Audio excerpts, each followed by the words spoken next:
Assalamualaikum warahmatullahi wabarakatuh. Perkenalkan, nama saya Siska Mukaroma dari PBSI 2018B. Di sini saya akan menjelaskan tentang kritik formalisme Rusia. Nah, pada umumnya, formalisme Rusia dianggap sebagai pelopor bagi tumbuh dan berkembangnya teori-teori strukturalisme. Munculnya formalisme Rusia tidak dapat dipisahkan dari gerakan futurisme antara tahun 1910 hingga 1915. Di Italia dan Rusia muncul gerakan avant-garde yang dikenal dengan gerakan futurisme atau gerakan masa depan. Secara etimologis, formalisme berasal dari kata forma, yaitu bahasa Latin yang berarti bentuk atau wujud. Dalam ilmu sastra, formalisme adalah teori yang digunakan untuk menganalisa karya sastra dengan mengutamakan bentuk dari karya sastra itu sendiri, yang meliputi teknik pengucapan seperti ritma, rima, bunyi, alterasi, asonansi, dan lain sebagainya. Ringkasnya, formalisme Rusia ini memikirkan bagaimana bentuk dari sebuah karya sastra, bukan isi atau makna yang ada pada karya sastra tersebut. Dimulai dengan berpikir tentang fabula dan suzet. Bahwasanya fabula adalah cerita yang diambil dalam kehidupan masyarakat yang merupakan bahan mentah yang harus diolah oleh sastrawan dengan memberinya ramuan suzet atau alur penceritaan. Karya sastra dianggap memiliki nilai kesastraan apabila mengandung alur yang dirangkai dengan bahasa yang indah atau bahasa sastra. Formalisme Rusia ini menghasilkan penerapan pengkajian kepada karya sastra dengan menelaah bentuk atau wujudnya, dengan mengesampingkan unsur dari luar seperti sejarah, biografi, konteks budaya, dan unsur lainnya, sehingga sastra dapat berdiri sendiri atau otonom sebagai sebuah ilmu dan terbebas dari pengaruh ilmu lainnya. Nah, teori formalis ini bertujuan untuk mengetahui keterpaduan unsur yang terdapat dalam karya sastra tersebut sehingga dapat menjalin keutuhan bentuk dan isi dengan cara meneliti unsur-unsur kesastraan, puitika, asosiasi, oposisi, dan lain sebagainya. Beberapa pokok gagasan, istilah, dan dalil utama formalisme antara lain yang pertama adalah defamiliarisasi dan deotomatisasi. Menurut konformalis, sifat kesastraan muncul sebagai akibat penyusunan dan penggubahan bahan yang semula bersifat netral, kemudian pengarang ini menyulap teks-teks tersebut dengan efek mengasingkan dan melepaskannya dari otomatisasi. Nah, proses penyulapan oleh pengarang ini disebut dengan defamiliarisasi, yaitu teknik membuat teks menjadi aneh dan asing. Istilah ini dikemukakan oleh Jalowski untuk menyebut teknik bercerita dengan gaya bahasa yang menonjol dan menyimpang dari biasanya. Yang kedua yaitu teori naratif. Nah, konformalis Rusia memberikan perhatian khusus terhadap teori naratif. Mereka menekankan perbedaan antara cerita, alur, dan juga motif. Nah, alur bersifat kesusastraan, sedangkan cerita itu hanyalah bahan mentah yang harus diolah oleh pengarang. Sedangkan motif adalah kesatuan terkecil dalam peristiwa yang diceritakan.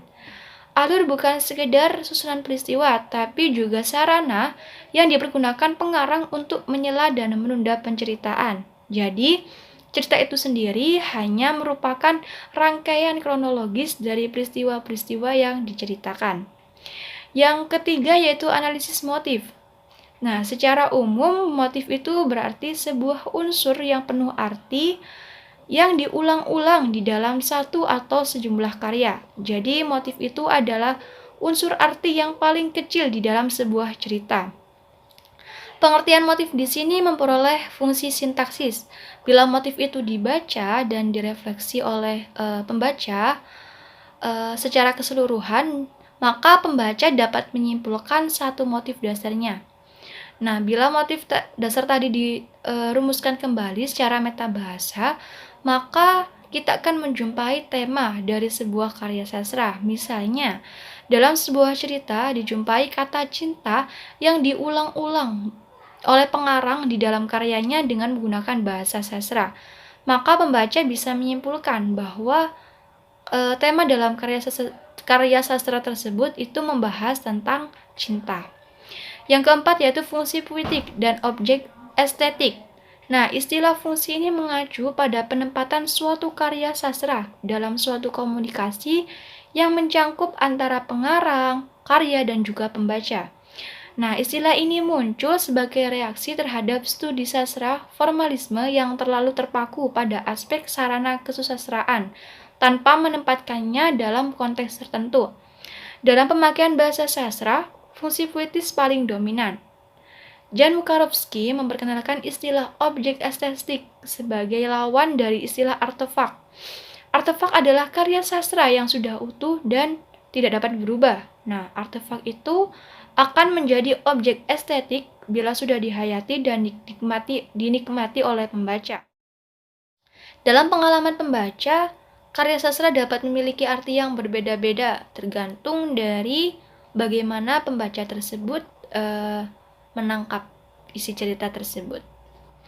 Selanjutnya yaitu penerapan analisis. Saya mengambil contoh penerapan analisis dengan kajian formalisme Rusia dari penelitian yang berjudul Orde Baru sebagai Landasan Fabula dalam novel Entrok karya Oki Madasari oleh Alfian Rohmansyah. Nah, penulis ini mengkaji novel Orde Baru untuk mengetahui fakta-fakta peristiwa yang terjadi pada masa Orde Baru sebagai landasan fabula. Ada beberapa contoh dan kutipan hasil analisisnya. Yang pertama, mengenai pemilihan umum pada masa Orde Baru. Putaran waktu kuhitung sekat-sekat yang berasal dari kegiatan sekolah. Setengah tahun berlalu, kuhitung dengan setiap rapor yang kuterima setiap kuartal. Rapor kuartal ketiga kelas 1 SD menandakan akan berakhirnya tahun 1970. Aku mulai melihat ada yang berbeda di desa Singgat, juga di sekolahku. Banyak umbul-umbul dipasang, warnanya kuning bergambar beringin. Di kelas, Bu Lasri bercerita tentang adanya pemilu. Katanya ini pemilu pertama setelah negara gonjang-ganjing. Ini pemilu yang sesuai aturan, pemilu yang akan membawa ketentraman. Bu Lasri menunjukkan kertas warna kuning bergambar beringin, sama seperti umbul-umbul yang dipasang di gapuro dan depan balai desa. Partai beringin menang, hanya ada 2 orang yang nyoblos partai lain. Orang-orang bilang itu pasti Mbah Soleh, imam di masjid. Dia pasti yang nyoblos partai Islam. Satunya lagi diperkirakan pasti Pak Rotmadi, kepala sekolahku. Orang bilang dia abangan, di rumahnya ada gambar besar Soekarno yang sedang menunjuk. Dulu gambar itu dipasang di dinding rumahnya. Lalu tentara datang dan meminta gambar itu dicopot. Pak Rotmadi menuruti dan memindahkan gambar itu ke dinding kamarnya. Nah, dari kutipan tersebut menunjukkan fakta mengenai pelaksanaan pemilu pertama pada masa Orde Baru dan kemenangan Partai Beringin atau Golkar digunakan sebagai landasan fabula oleh pengarang. Defamiliarisasi atau penganehan yang dilakukan oleh pengarang yaitu dengan membuat rangkaian jalan cerita yang dapat menggambarkan peristiwa saat pemilu pertama masa Orde Baru itu akan diselenggarakan dan suasana saat kemenangan partai bergambar beringin atau Golkar. Selanjutnya yaitu peristiwa Tanjung Priok. Dalam novel Entrok, peristiwa ini digambarkan sebagai berikut. 1984, pertengahan September peristiwa besar terjadi di ibu kota. Tentara menembak orang-orang yang sedang pengajian. Banyak yang mati, lebih banyak lagi yang dipenjara. Orang-orang itu melawan negara. Panser-panser datang, lalu tentara masuk masjid dengan sepatu tingginya. Semua orang mengamuk, yang di dalam masjid bertahan, yang baru datang menyerang. Lalu meletuslah bunyi tembakan-tembakan itu. Nah, dari kutipan di atas, pengarang tidak secara langsung menggambarkan tragedi Tanjung Priok. Bahkan tidak mencantumkan waktu dan tempat kejadian perkara. Hanya dicantumkan keterangan tempat di ibu kota yang menunjukkan lokasi Jakarta dan keterangan waktu pertengahan September tahun 1984. Akan tetapi, fakta yang ditemukan pada pertengahan September tahun 1984 adalah kerusuhan massal yang melibatkan umat Islam dengan militer di Tanjung Priok, Jakarta. Nah, hasil penelitian yang dilakukan oleh Alfian bahwa kajian formalisme Rusia yang diterapkan dalam penelitiannya ternyata dapat digunakan untuk menyusuri fakta yang digunakan sebagai landasan fabula dari sebuah novel. Nah, fakta-fakta ini diolah oleh pengarang sehingga menjadi sebuah suzet yang telah melalui defamiliarisasi. Sebagaimana terlihat dari fakta-fakta peristiwa yang terjadi selama masa Orde Baru, diungkapkan dalam novel melalui fabula yang didefamiliarisasikan menjadi suzet sehingga pembaca seakan ikut dalam peristiwa yang disajikan oleh pengarang. Berdasarkan materi yang sudah dijelaskan sebelumnya, maka dapat disimpulkan bahwa teori kritik sastra yaitu ilmu yang mempelajari tentang bagaimana seseorang menilai, menelaah, menganalisis, atau meneliti sebuah karya sastra berdasarkan teori sastra. Sedangkan kritik formalisme Rusia yaitu mengkaji atau menganalisis sebuah karya sastra yang berdasarkan bentuk sastranya, bukan pada isi atau maknanya. Nah, sekian presentasi dari saya.